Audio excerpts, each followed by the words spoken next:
Welcome to Dare, the show for innovators, entrepreneurs, and startup leaders who dare to shape the future. Your hosts today are Ned Hayes and Cecilia Mariani. Dare is brought to you by Darwaf, the superpower tech team that can make your vision a reality.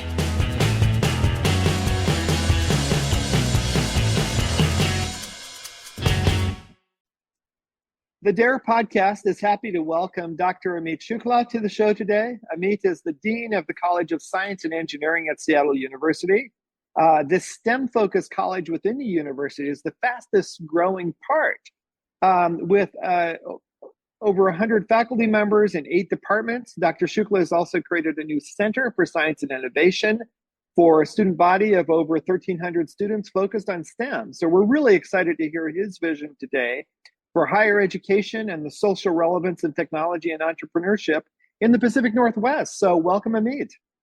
Thank you, Ned. Thank you for the kind introduction. I'm delighted to be here and talk about Seattle University, talk about Seattle University's College of Science and Engineering and all the exciting things we are doing for our students and our community. So welcome to the show, Amit. We are also delighted to have you here. Could you tell us about what you are doing at Seattle University? Seems like a really great time for innovation in higher education. Yeah, thank you, Cecilia. Seattle University is a gem of Pacific Northwest. We are a national university which was founded over 130 years ago, and we have a long history of educating leaders for a just and humane world. So within that mission-aligned way, what we are doing is expanding our footprint on how we educate future leaders through a perspective of STEM-based education, STEM-based programs, both at the undergraduate level, which is where our strengths are. It's a primarily undergraduate institution, but we are also expanding to graduate and more professional fields where they are changing so fast that the innovation lies in adapting to what the industry is doing. And being in Seattle allows us that opportunity. Got it. So you've also been at Seattle University pretty recently, and things have really expanded there. So how has Seattle University been changing to accommodate these big changing initiatives? Well, Ned, so first of all, we are all deeply committed to our mission, which is to educate future leaders for a just and human world, and also to educate the whole person. And within that lens, what Seattle University's College of Science and Engineering is doing is reflecting on our strengths, which is close faculty-student interaction, learning by doing, engaging with community, industry foundations, other partners, local community, national community. And within that lens, we are collectively brainstorming what does that future look like? Because our perspective is that Seattle University could be a national model for others to follow. Having a College of Science and Engineering together, and being the size we are and growing, and being located in Seattle provides us those, secret sauce, the right recipe, the right mix to create something innovative where folks from other parts of the nation could follow us. Yeah, it seems that you mentioned that the location in Seattle is important. Can you tell us about what a successful science and engineering programs looks like? Yeah, Cecilia, thank you. Success of any higher education institution is really, and it should be, measured by the success of our graduates. Our graduates are very successful leaders at many of the Fortune 500 companies. If you think about Pacific Northwest, you think about Greater Seattle, there are a lot of very impactful businesses which call Seattle home or Greater Seattle area home. We can start with Boeing, but of course, mention Packard, Amazon, Google, Microsoft, and all the other range of companies. So one example is that at any of these industries, tech, manufacturing, any field you pick, Fred Hutch and so on, we have our alums who are leading the way. And that is, to me, the truest marker of success. Another thing which I would mention is that our project center, which really is our front end to interact with our industry partners and bring real world problems for our students to solve while they are in our curriculum, has been in operation for over 37 years. That's really the crown jewel of our operations. And many people want to capture that essence at their and different institutions. We have been so successful because of our industry partners. We have completed over 944 projects from those industry partners. And our students have done the work. There are patents associated with it. There are actual products associated with it. But that to me is an example of what success looks like for science and engineering. Okay, so tell us more about the impactful business you mentioned. What kind of engagement has been done with these industry partners? What does the relationships look like between Seattle U and local technology companies like Microsoft, Amazon, or Google, who are based in the Seattle area? Well, the relationship, of course, is multi-pronged and deep with all of the above. So you can pick any of those partners we have been talking about, and there are many, not just the 7, but the list is quite long. And it also includes not only the tech industry, but also foundations and nonprofits and government agencies.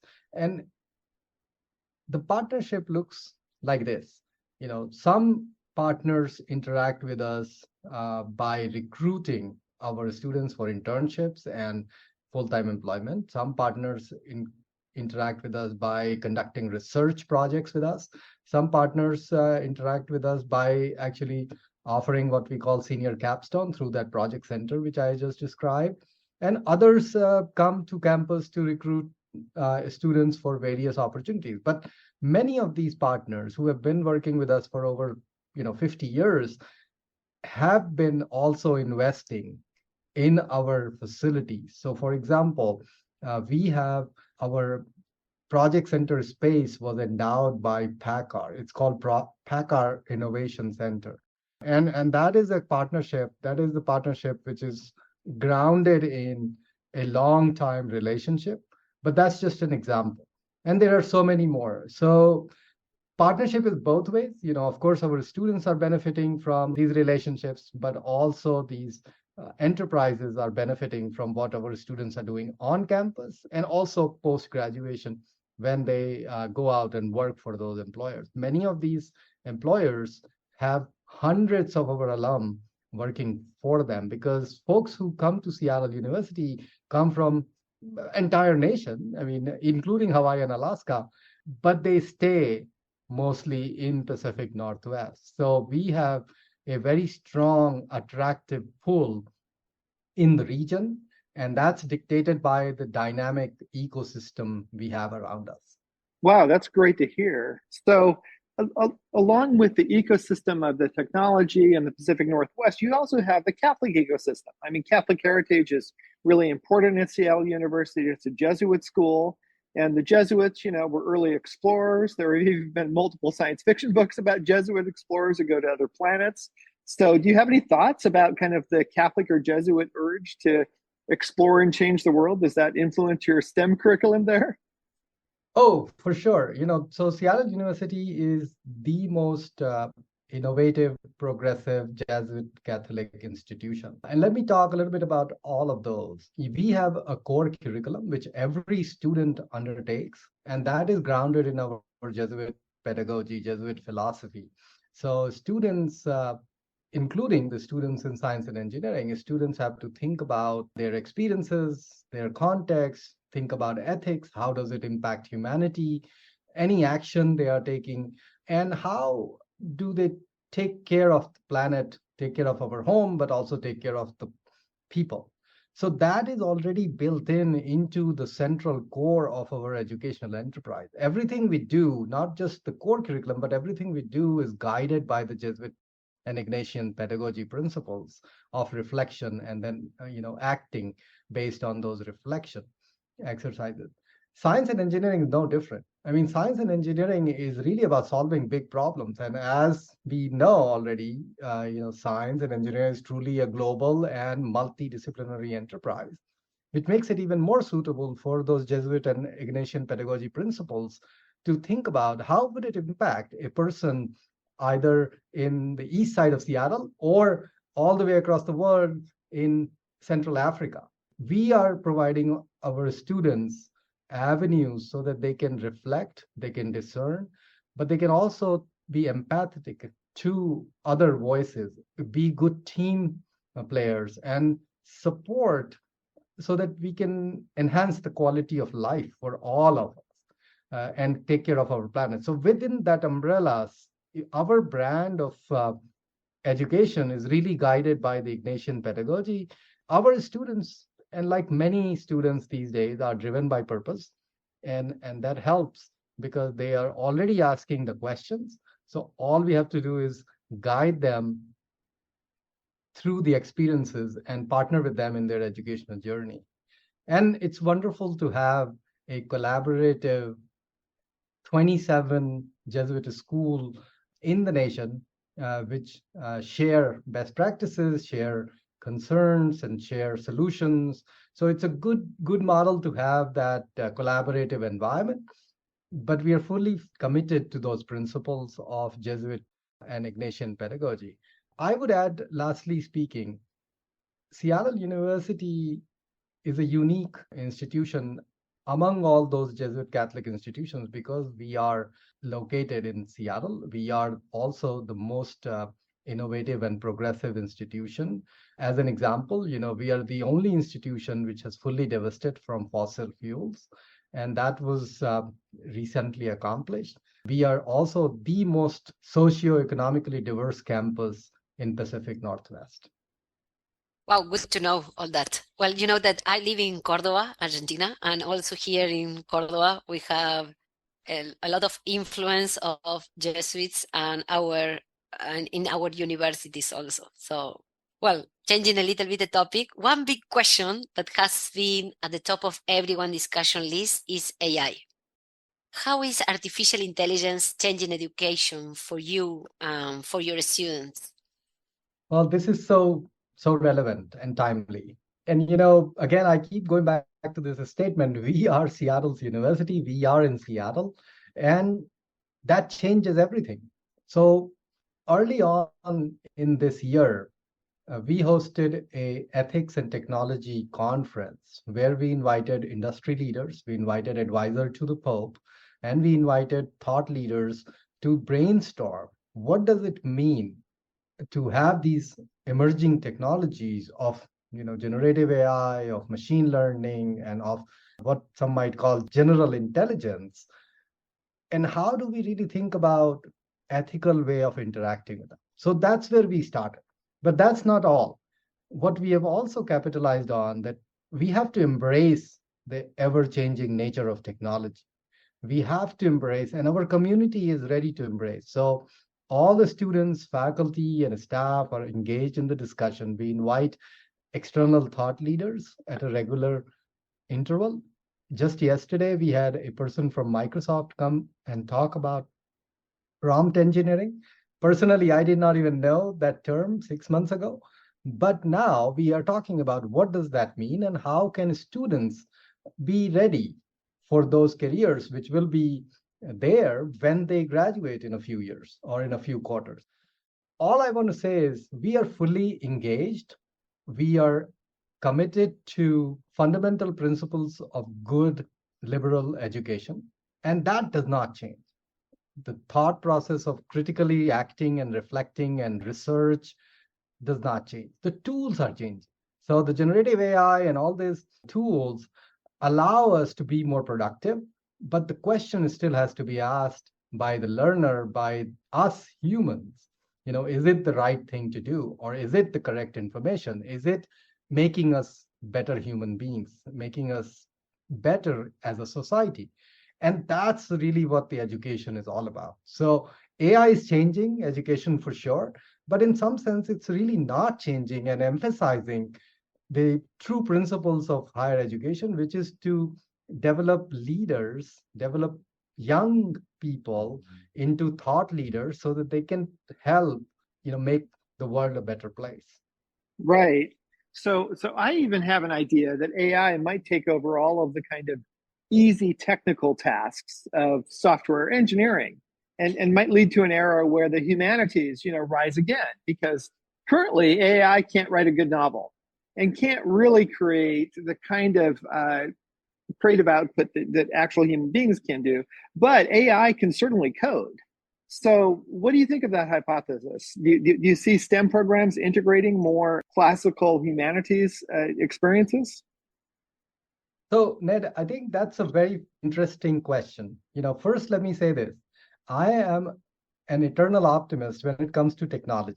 Now, many people may not agree to that perspective, but I believe, I'm the first one to sign up for that next generation, whatever. So, having said that, education is really about problem solving and creating opportunities for our young people so that, and all people who engage with the higher education system, so that they can think critically, collaborate with others, be empathetic, have a reflective action.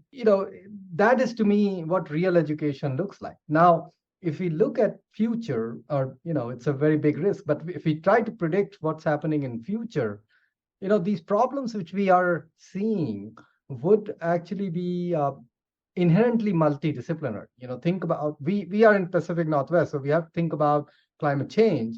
It requires all hands on deck. It requires a diversity of thought. It requires diversity of background. It requires diversity of solutions.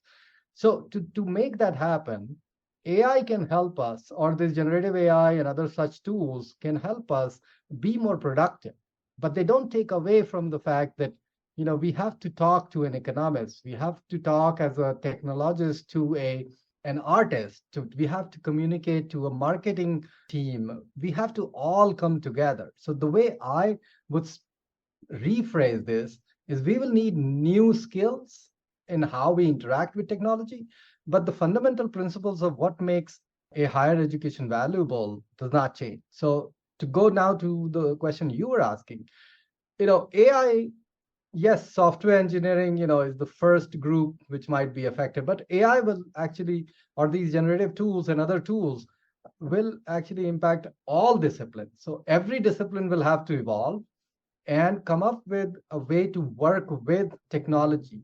I think that's where we will learn. It's almost like when the first touch screen came about, we had to learn how to use that. It's the same. It's a way of interacting with knowledge more than anything else. So humanities are critical to higher education. We need people, and I say this with full sincerity. The climate is such that everyone wants to study STEM majors, but the problems which we are trying to solve cannot be just solved from a technical lens. Problems need political lens, problems need economic lens, problem needs, teamwork. So we all really need to get together and work on these. And maybe this allows us to communicate easily among different disciplines.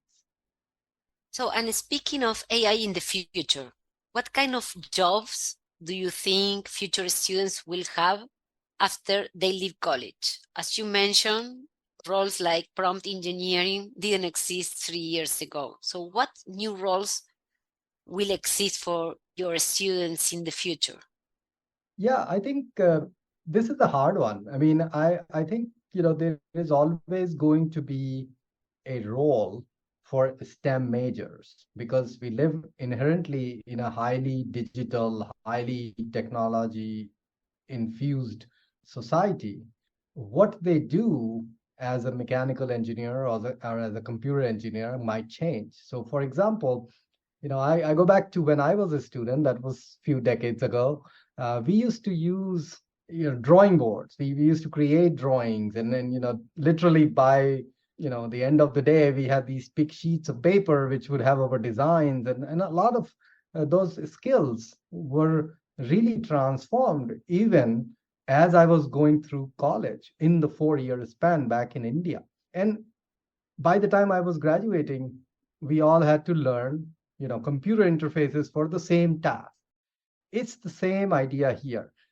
Yes, there will be new roles, we can call them different names, but the idea that a STEM major would go in with this perspective of, design thinking, with the perspective of working in teams, and with the perspective of solving problems which inherently require many people to come to the table and have a dialogue will not change. So the jobs which folks will have will be still that, and they will be more purpose driven. So for example, all of our civil engineering students here are, employed right away. And the reason is that we have such an infrastructure which needs revamping, which needs to be made sustainable.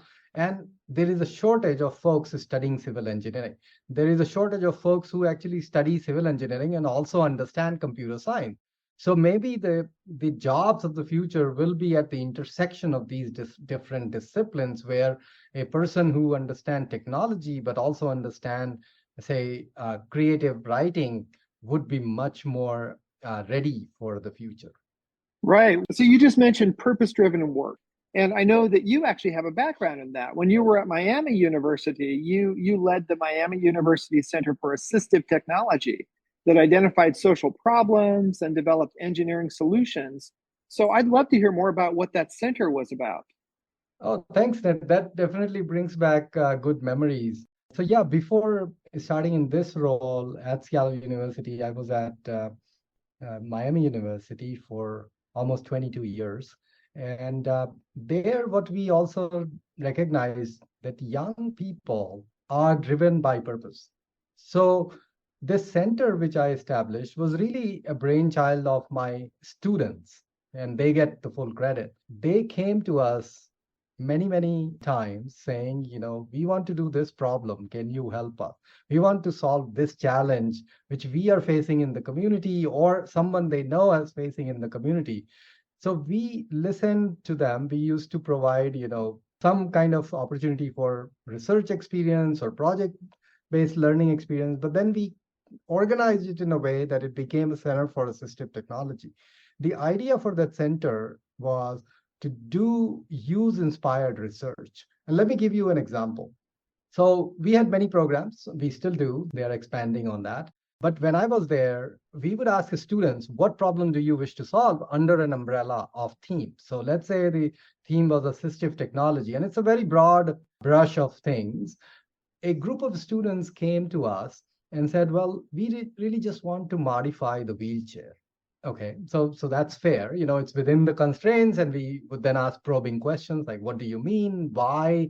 And then the story emerges. There was this one student who had a sister who was basically wheelchair bound, and their family was having trouble taking care of her. So he designed a modification to the wheelchair, which then could easily assist the person to lift out of the wheelchair, go to bed, and come back to wheelchair and sit down. And that was a very simple fix, but it was use inspired, and it changed the life of one individual. It enhanced the quality of life for one individual, but also enhanced the quality of care which their family was having to provide. So those were the kinds of problems. This is just one example, but to be honest, my most favorite one, because I know the family, and they were immediately impacted.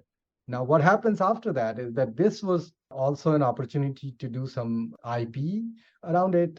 There was a discussion before I left how this can be a option for all wheelchair manufacturers to provide to the customer. But then, I moved to Seattle University, and where we are trying to reimagine what our students are excited about and how can we provide that innovation opportunity through use-inspired research and problem solving. And hence we have started talking about how to infuse innovation in our work, not just in the classroom, but also outside.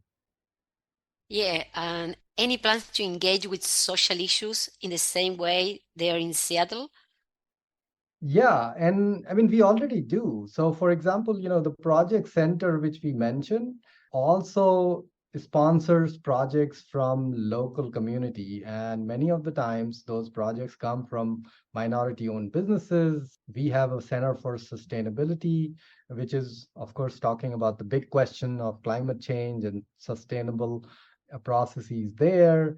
So lots of exciting opportunities here in Seattle. The wonderful thing about being in Seattle is that we can truly show other primarily undergraduate institutions and other places how to collaborate with our community. It's really truly an honor to serve in this role. Well, and I'd like to ask about your own areas of study also.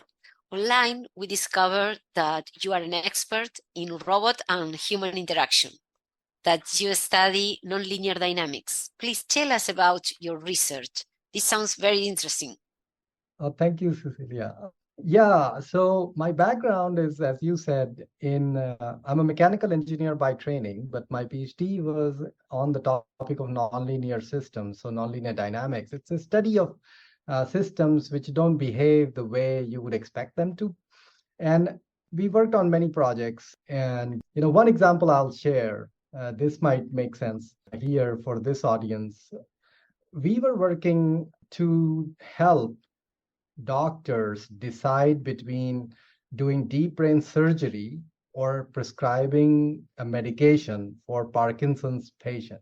So let me say it again, because this is kind of unusual topic, but I'll relate it back to nonlinear dynamics. We were working in collaboration with Cincinnati Hospital to figure out if a patient who is experiencing Parkinson's should be given a deep brain surgery or should be given medication. And this is a very simple exercise because the data they have is what we would call a nonlinear data. And we can use some of the tools and techniques from nonlinear dynamics to make a recommendation. Of course, medical professionals still have their practice and their experience to make the decision, but we were trying to provide a tool to doctors to sort of sort out some clarity before they make the final call. And it was a great partnership. This was, again, something which I feel very proud of to be involved in a very small way. But now we have a tool which that hospital uses for that classification. That is the kind of human robot interaction plus nonlinear dynamics projects I was working on, and I have the background to work on. Thanks for the insight into that, Amit. So here's a big question. What's the future of technology? Where do you see the tech field going in 5 to 10 years? Everything changes, but maybe you can look into the crystal ball for us. Oh, wow, Ned. I thought this was supposed to be softball questions. But if we are talking about predicting the future, no bets. But here is what I think. The role of humans has to be central. Whatever the technology might be, we will need to also think about what are the guardrails and who's asking the question. Because at the scale we are at, it's so hard for any one person to promise or even attempt to control after the fact. So I think while technology will continue to grow, we might be, in the mainframe type of situation with generative AI, and who knows what will happen in 5 years. But we need to think now and think hard about what is the role of human in this growth, in this application, in this future. And that's where Seattle University is really poised and positioned to take the lead. So we are establishing Center for Ethics and Technology. I mean, we have a Center for Ethics and Technology, but we are expanding that to include all those conversations. I already mentioned we hosted a conference earlier on this topic, and we are working to expand that engagement with local community and national community and so on. So technology is going to grow, its impact is going to grow, but we need leaders who can think about how that's going to help us and what guardrails do we need. And that's where the power of broad liberal education at institutions such as Seattle U is really impactful. Thank you. And final important question. Our podcast is about people who dare to dream. What do you dare to dream, Amit? What future do you dare to imagine you are creating at Seattle University? Thank you, Celia. Seattle University is a truly unique place because of our faculty, because of our staff, and because of our students. We are looking forward to a collaborative vision where we can show others how STEM education should be. And that's my dream. And I will hope to have a chance to come back and report on it in a few years. Thank you. Makes sense. Thank you so much for your time, Amit. This has been a great conversation. Really appreciate it. Well, thank you, Ned. Thank you, Cecilia, for this opportunity.